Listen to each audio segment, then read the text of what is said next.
Hey friends, welcome to the Raising Boys and Girls podcast. I'm Sissy Goff. And I'm David Thomas. And I'm Melissa Trevathan. And we're so glad you joined us for this conversation. Let's dive in.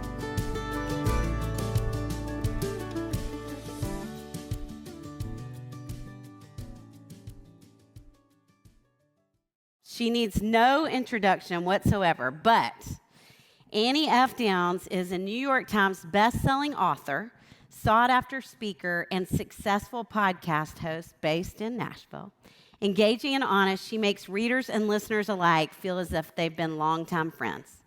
Co-founder of the That Sounds Fun network, which includes her aptly named flagship podcast, That Sounds Fun, and author of multiple best-selling books, including Chase the Fun, That Sounds Fun, 100 Days to Brave, and Remember God. Annie is the friend who will shoot straight with you, remind you that God is good, and still manage to make you laugh in the process.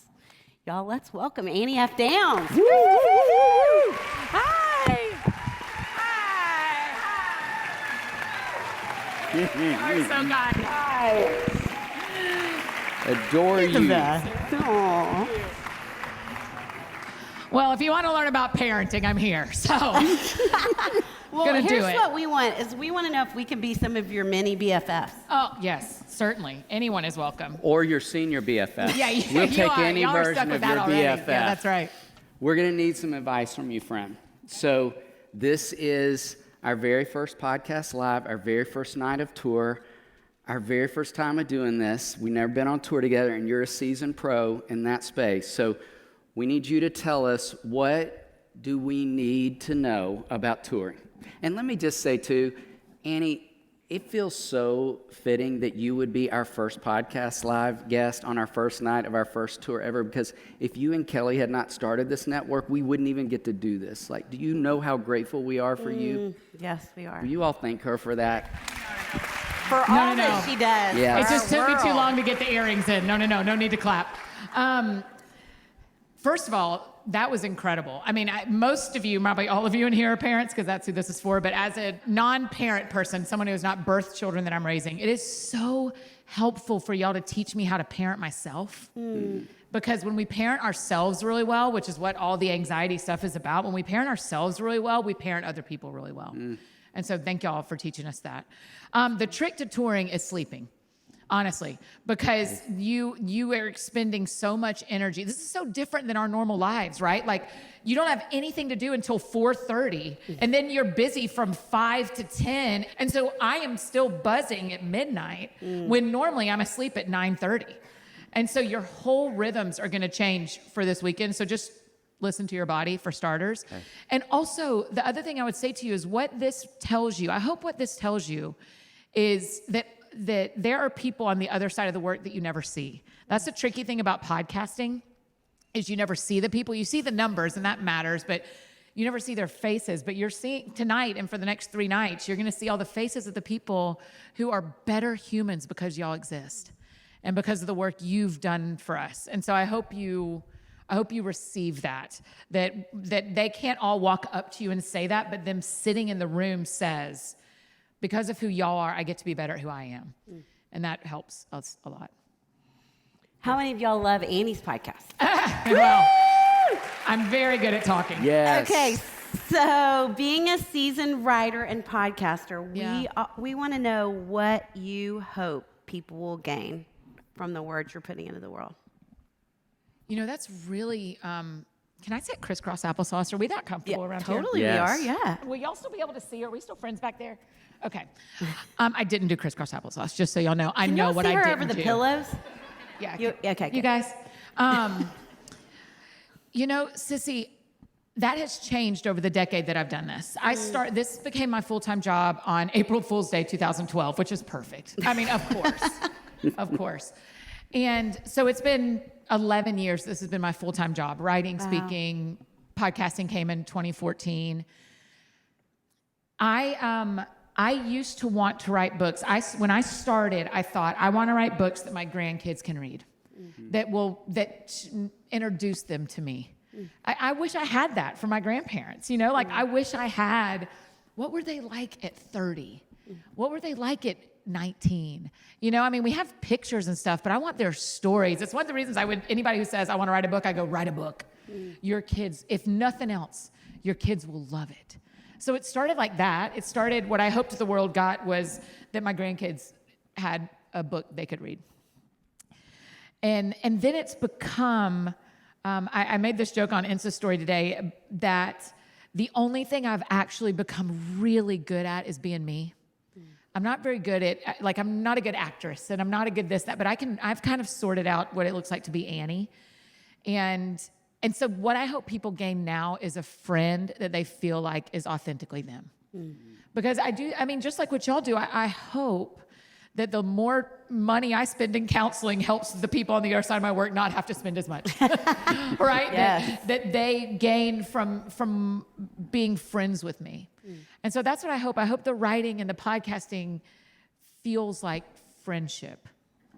That's what matters. When people come up to me at restaurants or airports or here, a couple of people have said, I feel like we're best friends. I know you don't know me. And I go, no. I feel the same thing. That is exactly how I feel, is I feel like I'm talking to my friends. And so that's what I hope happens. Certainly comes with across. the work. Yes. Well, thank you. I feel like Jesus told stories for a lot of reasons. One is because he said repeatedly, people have ears, but they don't hear. Right? So he did parables, but I also think friends talk in parables. Friends don't have to be harsh all the time. And so I think Jesus modeled for us, lead with friendship and love, and the rest will sort itself out. Okay, we announced a little bit earlier that our new season is going to be called Ages and Stages, where we're going to move through talking about who kids are in different moments and what they need. Yeah. And to illustrate the Ages and Stages season with our dear friend Annie, we have an illustration we're going to put up on the screen right Look at here. her. Which you've no idea how happy this photo makes us. The balloon. Yeah, the balloon. Oh, isn't she the best? Yes. That was on my 3rd birthday. Wow. Yeah, I think that's my 3rd birthday. I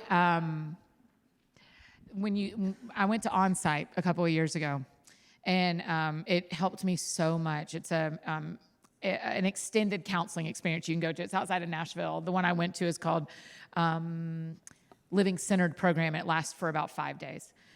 And one of the things they tell you to do this, y'all may know this, but they tell you to find a picture of little Annie or little you and keep it with you. And it makes me cry telling y'all about it, because this is in my wallet. And there are times where I think I have to protect her. And there are times where I go, you don't want to do that because you wouldn't do that in front of her. And this picture happened of my parent. I don't know if I've ever talked about this. My dad had a little brother in the Big Brother, Little Brother program who was like 16 when I was 3.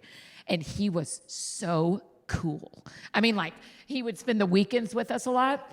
And I remember one time we were eating barbecue for dinner. And my mom said, his name was Bill, will you go tell Bill to come down to eat? And he was upstairs and he was showering or something, getting ready. And he leaned over the banister when I yelled at him and he didn't have a shirt on. And I was like, we wear shirts. I was like panicked. I was like, what are you doing? And he was just family. And a few months after that picture, he died in a car wreck. And that's the last time she was that. Does that make sense? It does. After that, I ran into grief. Everything shifted after that. Yeah. And so there was a lot of healing pretty quick after that. I didn't understand what I'd seen, and I didn't understand how he had died, and it was very, everything changed. Yeah. And so she's the one that I think, she's the most innocent me. Yeah. That little Annie is who the Lord takes us back to. With new knowledge and new growth and whatever, but that innocence is still me, even after being human for 40 years in between. Yeah. So Thank you for telling that. yeah. Did you have another favorite stage of growing up? And if so, Like why? 7th grade. Yeah, right. You know what? You know where I felt the best version of me? Middle school. You know, what else did I love? I loved 3rd grade. I loved being 8. I loved my 3rd grade teacher. She just we made helmets out of milk jugs, and I was like, what is this wizardry? How are we doing this? So I loved that. I thought she was great. When I was 5, before I could read, I remember, I learned to read late, everybody be cool. I know your 3-year-old can read, I couldn't. I remember riding my bike around our property. We lived at we had a pond, and my grandparents lived across the driveway. So there was it was 18 acres. So it was kind of it was also the 80s. It was get on your bike and be back before dinner, you know? Right. And I remember interviewing myself and riding around and asking myself questions and answering before I knew how to read a book. And so there's some of that are good memories as well, that I thought were good seasons of my life that would not have necessarily been middle school.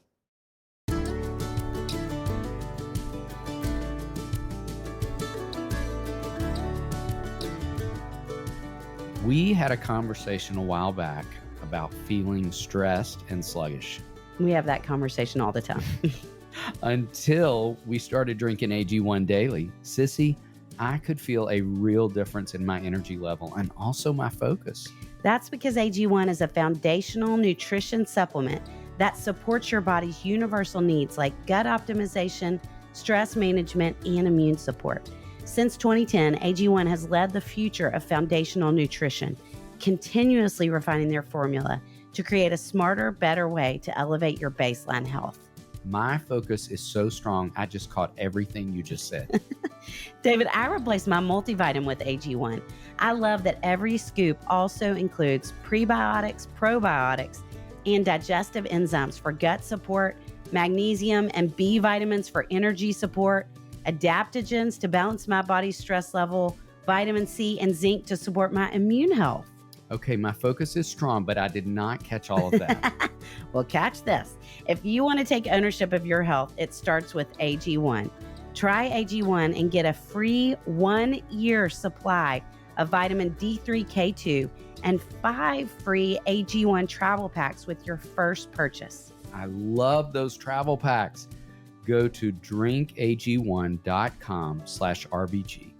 That's drinkag1.com/RBG. Check it out.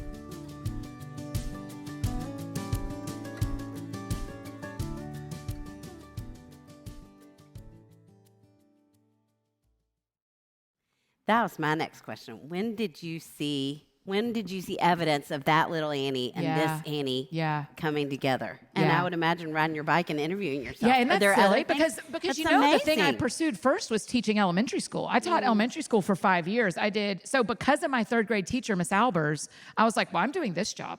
I'm going to be Miss Albers. And so I never swayed on what career I wanted ever.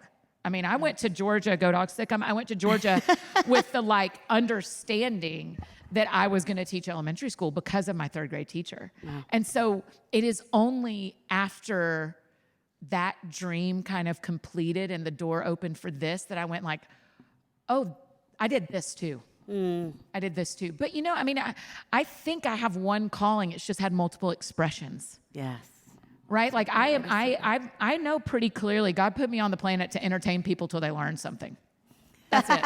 Great. It just was in 4th grade. It was bringing my guitar to school and teaching them a song about the water cycle. Where I could, and I have a terrible singing voice, but they can, those people are out there 30 years old somewhere singing about the water cycle, right?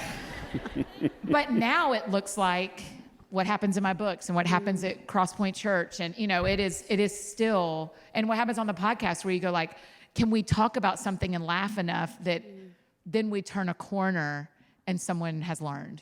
Yeah. And so it just has had multiple expressions. And so I've seen it as a kid I mean, me and my sisters made home videos all the time where we did plays that our parents had to sit through. I mean, all the things y'all are having to do too, But I'll tell you one of the things that my parents did a lot really well. And one of them is we didn't watch TV during the week, which made me like an MTV addict in college because I couldn't watch it at home, but Real World got me so good when I got to Georgia and no one told me what I couldn't watch anymore.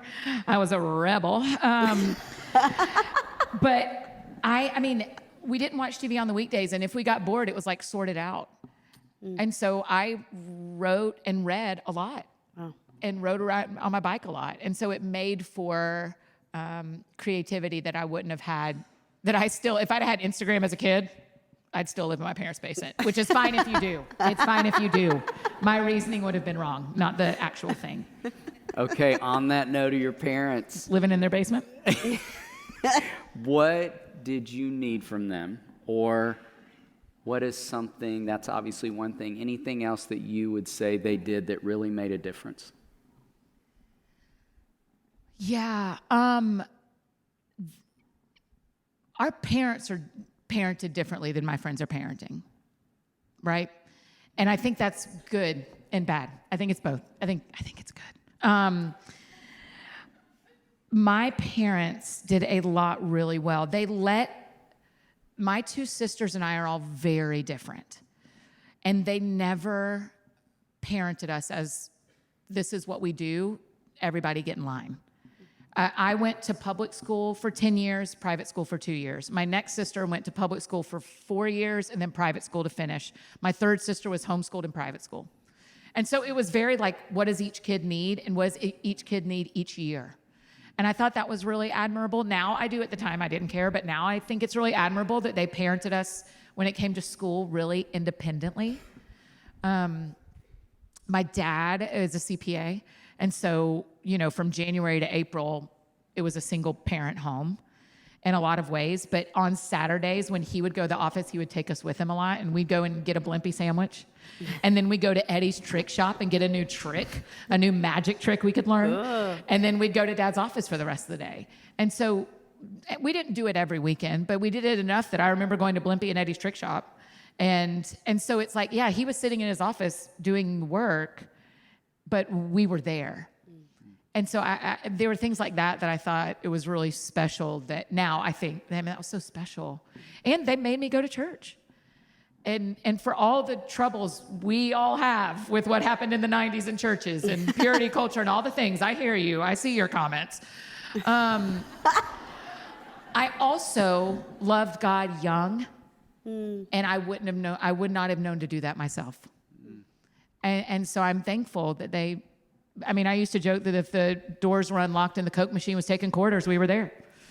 And so I'm really grateful for that now in a lot of ways. Well, knowing that you're in Enneagram 7. I am, which all is day. So good for us. We need to be with you more because that's what we need to move toward in security. Yes. When do you see evidence of that starting to emerge when you look back? Well, gosh, what's funny? So Enneagram is just a tool. It is not the gospel, okay? We all good with that? One of the things my personality type does, my big thing is I don't want to be in pain. I don't want to be in pain. And so an immature version of that, I did not grow up thinking, let's have a lot of fun. I remember thinking I'm a fun person, but I never thought like, everybody, let's have fun. I think more clearly what I remember is not wanting to be in uncomfortable situations. I didn't like thunder and lightning. I would go in the living room. I wouldn't go to my room. I'd go in the living room and dig my head into the corner of the couch. I'd try to get my head as far in the couch as I could during thunderstorms. And I think some of that is my 7-ness of when things are really hard, I want to be far away. Yes. And so some of it's nature, some of it's nurture. So I think I saw it more like that, sadly. I wish it was like, well, I used to throw parties for myself. But I'm like, no, I'd hide when there was a thunderstorm. And so that's the first time I noticed the pain point of my personality type. And also, one of the things my parents did, they're both very independent. I mean, they're still married. They love each other. They love us. But mom was the corporate lawyer for Sears, and my dad's a CPA and a lawyer, right? So, so they both have these real driven jobs and driven personalities. And so when it came to the three of us, it was also independent. Go do whatever's right for you, which was really helpful. I'm more of a team player as a person. I always played soccer. I wanted to be in sports that were team, but when we would get punished, it was go to your room versus sit down and work it out. Very often it was go chill out and then sit down and work it out. And I think that was a good strategy for a lot of personality types. For my personality type, it fed right into great. We're never going to have to talk about this. And then I'm 30 or whatever, or 40 in dating relationships. And I'm like, I'm going to be in my room. I'm just going to be in my room. And I hope this all works out by the time I come back out, you know? And so that probably has served other personality types better than that particular thing served me. But that's also my 7-ness of going like, yeah, if I'm mad at someone, I can go hide until I'm not mad anymore. And it does not matter how they feel. I've had to like do the work of like, oh, we're both mad. I should probably say something. And that's taken some time to work that forward in me. Okay. But I appreciate how hard my parents worked to parent well. Thank you. Well, you know us well enough to know that we always include something food related in our podcast. Well, bless us. We have talked tacos with you before. In fact, we have our beloved, all three of us, Ladybird Tacos here tonight. Gabe and Skeely Cotter in this room. We love them. I mean, it's one thing for people to open a restaurant, and it's another thing. Where are y'all? It's one thing for people to open a restaurant. It is another thing for people to build a spot for community. Yes. That people feel welcome and people feel at home and people feel like, oh yeah, this is what it's like to live in a small town. Ladybird Taco has helped us live in a small town again. Yes. And so I'm just very thankful for y'all. Yes. Amen. Yes. So, We love y'all too. Birmingham's got it too. love you. How dare you spread that to Birmingham? We just need you all here. But well done. Yes. Well done. And we have so many folks who drove in to Nashville for this time. And, you know, the first thing we're going to say when you get to Nashville is go straight to Ladybird. So yes. Tell folks what they need to order in the morning. What's your Ladybird With order? pleasure. I'm going to tell you a couple of things. Number one, if you miss the queso, that's on you. But just don't miss it. It is so delicious. Hi. Don't miss the queso. It's delicious. I'm a number 1 and a number 6 kind of girl, but then they switched up my number 6, and that was personal. And so I don't know what to tell you anymore because it used to be number 6, but it's the tortillas. Here's the thing about Gabe Scott. The man is gluten-free. And he learned how to make these tortillas. Am I telling the truth? By having other people taste them and by his smell. And they are perfect. It is bizarre. So you just have to make sure you get tortillas. If you're there anytime near lunch, the cowboy salad with brisket, get in my life. It is delicious. You can't lose. You totally can't lose there. And if you're a coffee drinker, I'm not. I wake up like this. They have crema coffee. Is that right? Yeah, they have crema coffee, which is like bougie people like that in this town. I don't know. If I had coffee on top of this, who would be my friend? None of you. Absolutely none of you. So this is just how I was made. This is my 7-ness that I would wake up and be like, who wants to do something? We do. Yeah. So continuing with food, what was a meal that kind of defined your family as you were growing up? Do you know what's really funny? I meant to tell y'all this earlier. A funny thing has happened. A lot of you may know this part of my story, but my sister, who is right below me, is married and has a son and had a baby last year that lived for 2 months and then died. And it is changed our family pretty drastically. One of the interesting things that has happened is suddenly she wants to make a bunch of meals from our childhood. Which I don't understand grief enough to understand, but here we are talking about spaghetti pie on text message all the time. Wow. And so I have a very fresh conversation about what we grew up eating because my sister is making her family all these things that we ate when we were kids. And so spaghetti pie was really high where it's weird. Do y'all know spaghetti pie? No, tell us about it. I didn't either, and I still don't, really. The spaghetti is the shell, and it gets kind of crispy. It's very bizarre. And then you put the middles in the middle, like the sauce and the cheese. I don't know. Pam did it, not me. Mom did this. So spaghetti pie we always had, and because we were 80s babies, it was the half pear with a little mayonnaise and Yes. shredded cheese on top. Yes. Right. Why was that so good? And why did we stop? Will you add that to Lady Bird's menu?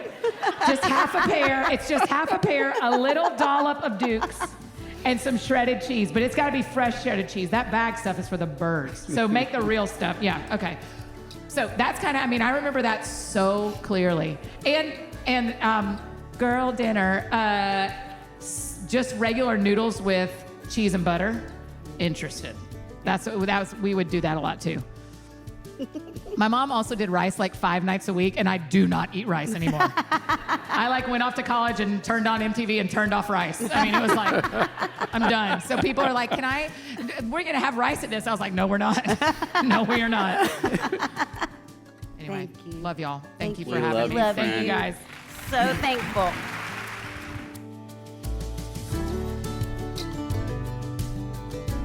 If you are enjoying the Raising Boys and Girls podcast, click follow on your podcast listening app to subscribe and not miss an episode. Join us next time for another episode where we'll bring you help and hope on your journey of raising boys and girls.